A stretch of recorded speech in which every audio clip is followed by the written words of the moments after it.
अभी देखो एक दूसरा आपको बताऊं, सेना मेडल। तो सेना मेडल जिसको मिला है उसको 25 बीघा जमीन मिलती है जी।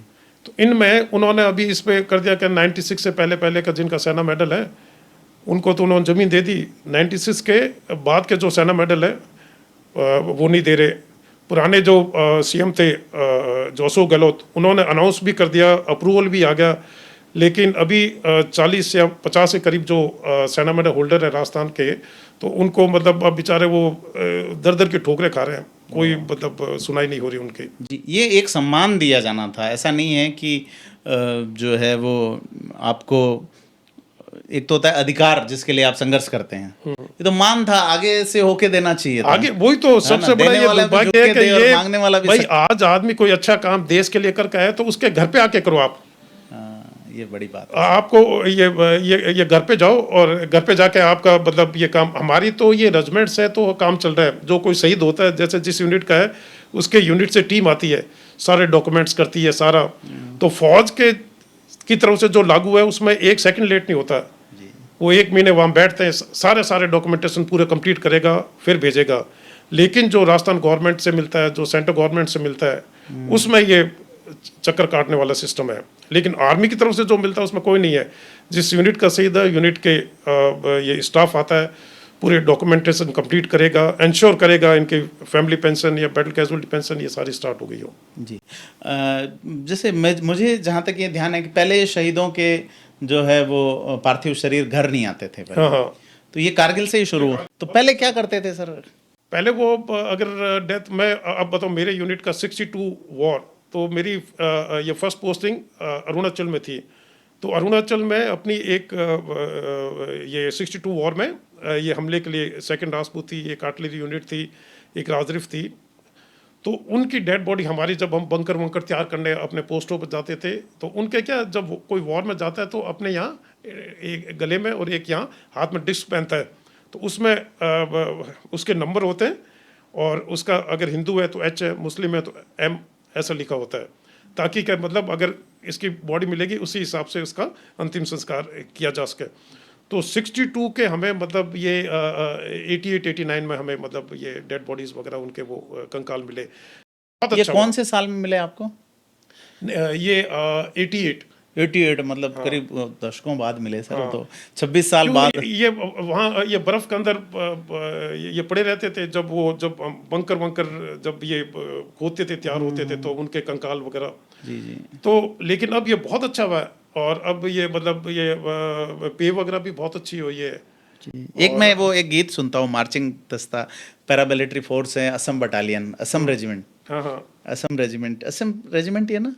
नहीं असम राइफल अलग है, Assam rifles, sorry, regiment Assam अलग। राइफल्स। हाँ असम राइफल्स वैसे पैरामिलिट्री है, लेकिन उसको लीड आर्मी के लोग करते हैं, ऐसी बहुत हाँ एक ही पैरामिलिट्री फोर्स है शायद। हाँ हाँ, जिसको हाँ हाँ, तो आपके शायद बड़े फादर उसके डीजीपी रहे हैं। डीजीपी रह चुके हैं। हाँ हाँ, तो उसका मार्चिंग है वो, बदलू राम का बदन जमीन के नीचे है, मतलब उसको वहीं गाड़ दिया था उन्होंने। हाँ हाँ हाँ। है ना, तो वो काफी। नहीं नहीं, वो उसका नहीं, वो है असम रेजिमेंट का।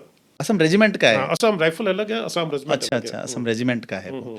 तो वो शायद वहीं गाड़ दिया था उसको, और फिर वो गीत बन गया उसके राशन को लेके। तो पहले जैसे मेरे कुछ रिश्तेदारों में जो लोग हैं वो कहते हैं कि साहब डेथ हो गई तो वो फिर वहीं उनका अंतिम वहीं है। संस्कार कर देते थे, जैसा उनका धर्म होता था या जैसे।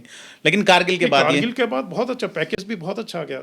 आज अगर कोई मतलब जैसे होते हैं उनको पेट्रोल पंप मिलता है या गैस एजेंसी मिलती है, बहुत लमसम ये पैसा मिलता है।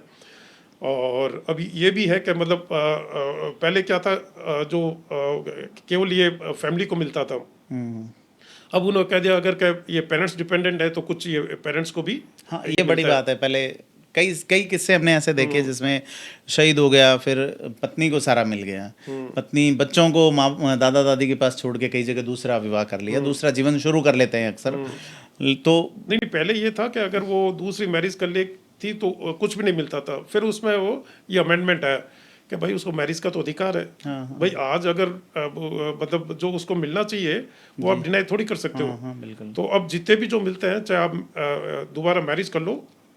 पूरे परिवार का ध्यान रखते हैं, माँ बाप का भी ध्यान रखती है। नहीं नहीं, ये आर्मी एक ऐसी ऑर्गेनाइजेशन है, वो आपके आखिरी दिन तक, जिस दिन आप खत्म हो गए, आपका फ्यूनरल के भी पैसा देती है आर्मी। हाँ बिल्कुल सर। वो मतलब आपका पूरा ध्यान रखती है, आपकी जो रेजिमेंट है, आपकी सेना है। मैं तो कहूँ सेना से पूरे देश को शिक्षा लेनी चाहिए, हर डिपार्टमेंट को शिक्षा लेनी चाहिए भाई, क्या हम भी अपने डिपार्टमेंट को सेना जैसा बनाए, बिल्कुल। आपस में प्रेम रहे, आपस में एक दूसरे की मदद करे, जो ऊपर का अधिकारी है, नीचे के ये अधिकारी है, उसकी प्रॉब्लम ये समझे। जी देखो, सेना का स्ट्रक्चर भी अंग्रेजों ने बनाया है हाँ और सिविल का सिस्टम भी उन्हीं के अनुसार चल रहा है हाँ बेसिकली। हाँ। लेकिन यहाँ थोड़ा सा मामला लीक हो गया तो समझना चाहिए, बड़ी बात है कि हम अपने सिस्टम को, एक हमारे पास बनी हुई तय व्यवस्था है और सेना का हर व्यक्ति आदर्श है। अब देखो काम, हम भी कई बार डिजास्टर होते हैं सर, तो डिजास्टर जैसे कि कोई बच्चा बोरवेल में गिर गया तो वहाँ भीड़ जम जाती है, फिर थोड़ी सी भीड़ हटती है कि यहाँ पुलिस आ गई, चलो ठीक है, थोड़ी देर बाद के साहब एसडीएम साहब आ गए, फिर के साहब आरएसी आ गई, लेकिन लोगों को भरोसा नहीं होता।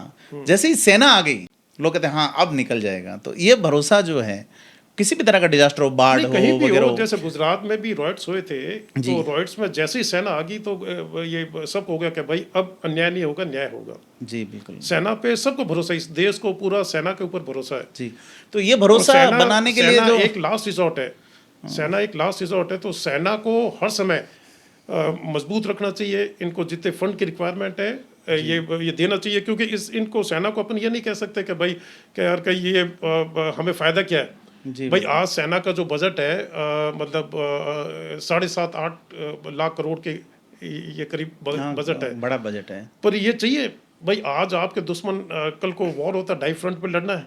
जी बिल्कुल। अगर ये सारा हमारे पास सामान नहीं होगा तो हम कैसे लड़ेंगे। जी जी बिल्कुल सर। तो सेना पे तो बजट देते हैं। मैं 2-5-7 साल पहले स्विट्जरलैंड गया था, वहाँ की नहीं नहीं, सेना ने इसमें कोई युद्ध दिक्कत नहीं क्या है? लड़ा। नहीं, सेना में दिक्कत क्या है, जो बजट आता है आपका, सपोज 100% बजट आया, जी। तो उसमें 26 ये परसेंट आपके पे वगैरह में चला गया सबका, हाँ। और फिर 22% आपका ये पेंशन में चला गया, और फिर आपका डेली एक्सरसाइज वगैरह, मेंटेनेंस वगैरह के लिए 20% के करीब चला गया। ओके। तो आपके जो आपको जैसे वेपन्स वगैरह चाहिए या मॉडर्नाइजेशन के लिए आपके पास केवल 25 से 26%। हाँ ये बड़ी बात है। तो आपका वो 50% बजट आपका ये मतलब मॉडर्नाइजेशन के लिए होना बहुत ज़रूरी है। हाँ बिल्कुल, मॉडर्नाइजेशन जरूरी है। जैसे अभी मैं चीन की बात करूं सर, तो उसमें 5 विंग हो गई सेना की। हमारे यहाँ आर्मी, एयरफोर्स, नेवी 3 है, उनकी इन 3 के अलावा एक हो गई आईटी की बिल्कुल, और एक है नरेटिव बिल्डिंग कि साहब हम किसी देश से लड़ रहे हैं तो उसके देश के मीडिया में और ऐसा नरेटिव बना के उस देश का मनोबल तोड़ देंगे हम, कि उसका जो मनोबल के साथ सपोर्ट है वो खत्म हो जाए। तो इस दिशा में दुनिया बढ़ रही है। हमारे लोग भी अब धीरे धीरे बढ़ तो रहे हैं, लेकिन कई सारी प्रॉब्लम्स है जिन पे हम अग्निवीर वाले वीडियो में बात मतलब करेंगे। जैसे मैं कमीशन होकर 88-89 नॉर्थ ईस्ट में गया हूँ, और उसके बाद जब अब देखते हैं मतलब रोड नेटवर्क वगैरह, और दूसरा पहले हम अपने पोस्टों पे पहुंचते थे 3-3, 4-4 दिन ये पैदल, अब हर पोस्ट तक रोड बनी हुई है। जैसे हम मेरी फर्स्ट पोस्टिंग वेलोंग में थी, तो रोड वेलोंग तक रोड थी, और वेलोंग से फिर हम ये 2 दिन पैदल जाते थे आगे। और तो अब ये हर पोस्ट तक ये रोडें बनी है। पहले एयर मेंटेन थी पूरी बटालियन, अगर मौसम 3 दिन ये खराब हो गया तो मतलब ये आपका राशन वासन सारा सब कुछ आता, एयर मेंटेन थी।